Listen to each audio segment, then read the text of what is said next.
Salut, bienvenue à l'atelier. Aujourd'hui, tu vas apprendre comment traiter son réservoir au Restom pour le décaper et mettre une résine correctement. Dans la vidéo, je vais te présenter le travail sur un ZXR 400. Donc l'anecdote de pourquoi je fais ça, c'est parce qu'en fait, j'ai fait l'erreur de laisser l'essence dans le réservoir pendant 5 ans, voilà, pendant mes études d'infirmier anesthésiste et avant que je reprenne le projet. Et donc forcément l'essence dans un réservoir en acier ou en alu, et ben, ça s'oxyde et ça fait quelques dégâts et ensuite il faut tout nettoyer, même jusqu'à la carburation. Donc voilà, pense bien à vidanger ton réservoir et tes cuves de tes carburateurs pour éviter de perdre des sous et d'avoir à faire cette étape. Je vais te montrer comment te préparer pour que tu puisses réussir correctement ta résine et ta préparation de ton réservoir. Déjà, la première chose à faire, il faut que tu aies du temps, c'est-à-dire que tu prends un jour de congé où les enfants sont à l'école, il faut bien à peu près 5 heures de libre, hein, sans déconner, il faut vraiment 5 voire 6 heures tranquille pour que tu puisses faire ça comme il faut et que tu ne fasses pas de boulettes parce qu'il y a différentes étapes que tu ne peux pas laisser de côté et attendre de risque de foirer ta résine.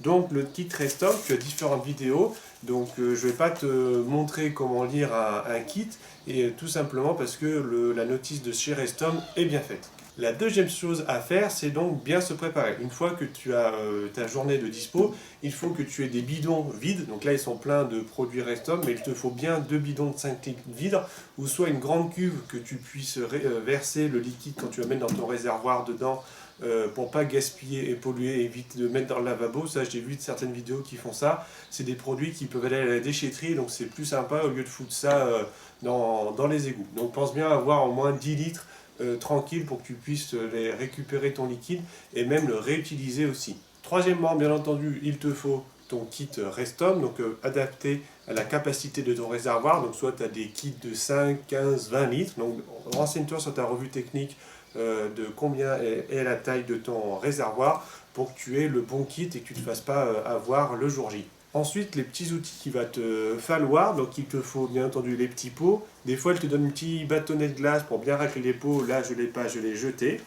La notice. Ensuite, il te faut des petites cales en bois. En fait, pourquoi il te faut des cales en bois? Parce que ça va te permettre que quand tu vas faire ta résine, ou même quand tu vas faire tes phases de dégraissage et de dérouillage, que tu puisses en fait caler ton réservoir correctement. Soit dans cette position-là, soit tu pourras le mettre en biais comme ceci, soit un peu comme ceci, pour pouvoir laisser agir et déplacer ta résine à la fin dans ton réservoir, dans la phase de fin, pour pas que tu sois embêté. Pour la première partie qui est la phase de nettoyage et de dégraissage avec ce fameux flacon, c'est le produit donc SDT 4060 et ça va être pour nettoyer et dégraisser ton réservoir des différents dépôts d'essence.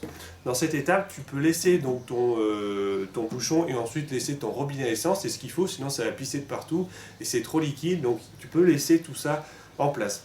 Il te faut à peu près 5 litres d'eau chaude pour ce contenu-là. Et ce qu'il faut savoir, c'est qu'avec la chaleur dans les réservoirs en alu, ça peut gonfler et se déformer. Donc c'est bien important quand tu des fois laisses poser ton réservoir, parce que tu vas mettre de l'eau chaude, tu vas verser l'eau chaude, verser tout le contenu dans ton réservoir, tu vas fermer ensuite ton réservoir et après tu vas le secouer dans tous les sens, ça va faire splash, splash, splash, splash, tu secoues, et ça se peut que si tu as un réservoir en alu comme ce cas-là, ça se met un peu à gonfler, donc de temps en temps tu auras besoin de ouvrir, ça va faire un petit pchit normalement, et là après tu es tranquille et tu laisses des fois un petit peu reposer et tu mélanges toutes les 5 minutes.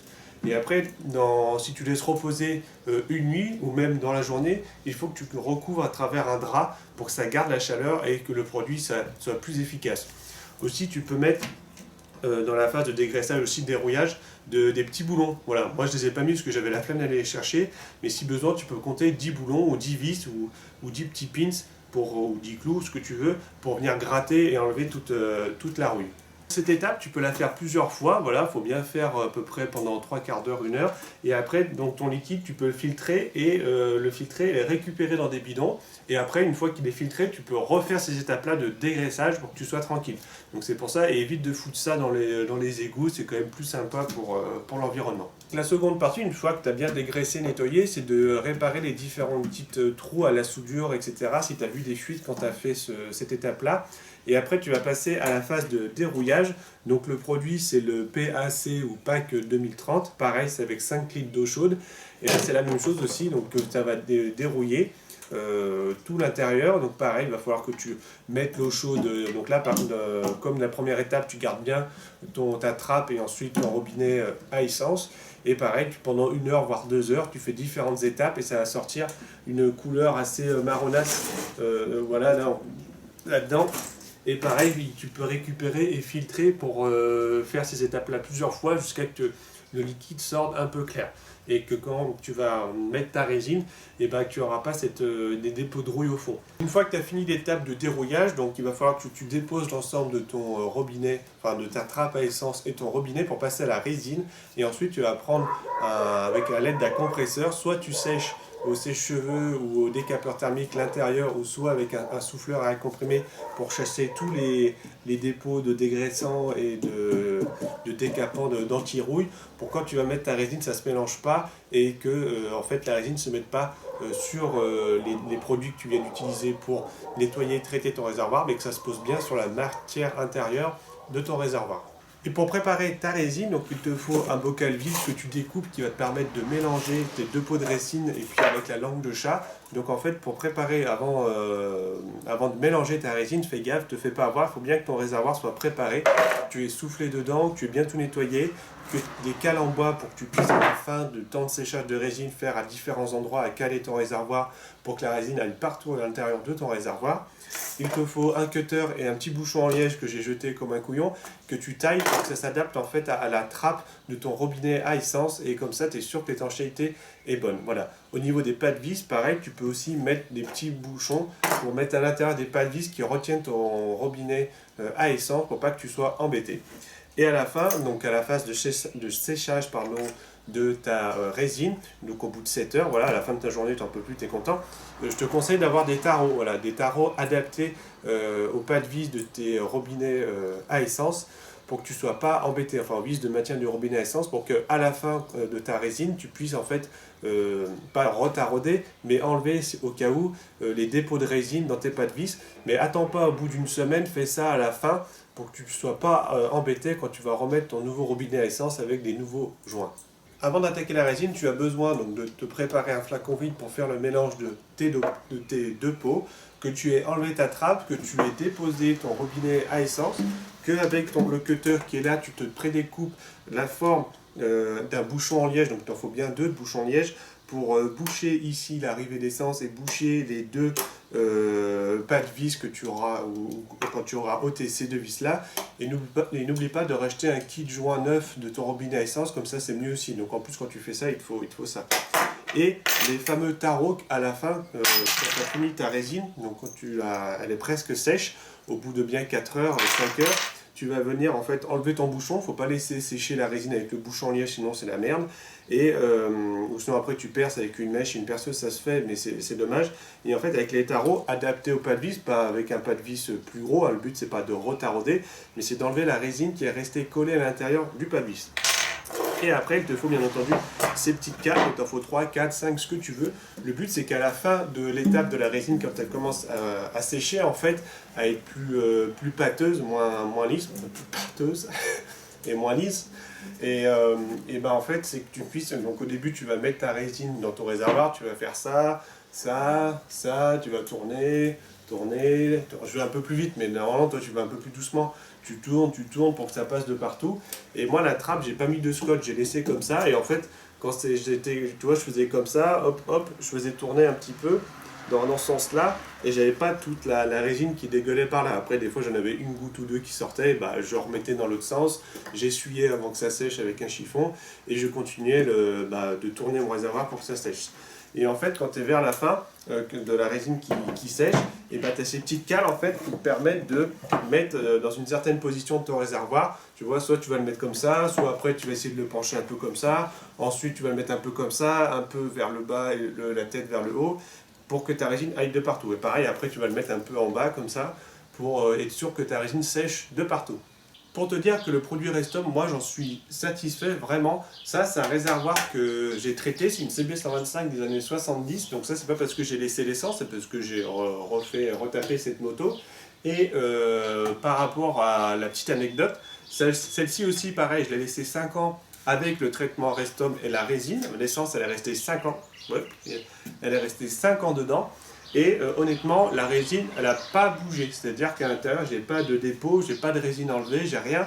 Donc voilà, c'est vraiment quelque chose de fiable. Si tu prends le temps, tu prends bien une après-midi ou même une journée à peu près entière pour faire ça proprement, et ben honnêtement, ton réservoir, il est reparti pour 20 ans, 30 ans, j'en sais rien. Ou même si tu laisses de l'essence dedans, et ben ça ne va pas attaquer la matière ou même enlever la résine. Et à l'intérieur, quand c'est sec, ben, en fait, tu sentiras une matière un petit peu plastique. Et c'est ta résine tout simplement. Pense bien à ne pas mettre de l'essence le lendemain dedans, sinon tu as tout pété, tu as tout foiré. Attends bien 7 jours, voire 10 jours, le temps que ta résine prenne bien à l'intérieur de ton réservoir et tu seras satisfait du résultat. C'est la fin de cette vidéo de présentation sur comment utiliser un système de traitement de réservoir Restom. Alors peut-être que ça va un peu décevoir certains ou certaines, voilà, mais je voulais pas comme certaines vidéos YouTube, parce qu'il y en a déjà beaucoup, où on voit les gens qui versent, qui mélangent, qui machin, qui suivent la notice. Je pense que vous êtes tout à fait capable de suivre une notice. C'était juste des petits trucs et astuces pour pas que tu te fasses avoir au moment où tu fais ton traitement de réservoir Restom, pour pas que tu te fasses avoir comme un couillon, parce que ça coûte quand même un peu cher ça, et pour que ce soit efficace et à la fin que tu sois content de ton résultat. Donc voilà, pense bien à te préparer en amont, à te réserver bien une journée tranquille où tu peux te concentrer à ça. Moi, je trouve, ou soit une après-midi, une fin de soirée, parce que c'est vraiment long. Et à bien penser à tes cales, ton bouchon en liège, à tes tarots, à des petites mèches pour pouvoir percer, les cales en bois, ça, une casserole pour mettre l'eau chaude de 5 litres, ou une petite théière là pour une bouilloire pour pouvoir mettre l'eau chaude. Moi je trouve qu'une grosse casserole où tu mets 5 litres d'eau dedans, comme ça t'es pas embêté à faire 5 fois la bouilloire, enfin tu fais ce que tu veux pour ça. Et à bien penser à laisser dans les 2 premières étapes de dégraissage et de dérouillage, à laisser ton robinet et ta trappe pour pouvoir bien secouer et mélanger. Et surtout pour pouvoir aller à la déchetterie, pense à prendre des petits bidons de 5, donc il te faudra 2 bidons de 5 donc pour pouvoir récupérer tes produits et les emmener à la déchette ou même les réutiliser pour bien préparer ton réservoir. Un gros merci encore, passe une bonne semaine, un bon week-end, à plus. Et pour info, la ZXR avance bien, voilà, j'ai fini le contrôle de jeu soupape, j'ai fini de refaire un petit peu une étanchéité de le réservoir que j'ai traité. Il me reste à faire un petit peu d'esthétique dessus et à faire 2-3 trucs sur le frein avant, et la ZXR sera terminée au bout de 5 ans. Donc voilà la petite anecdote. Prends soin de toi, à plus, ciao, bon traitement de réservoir. Salut, merci encore.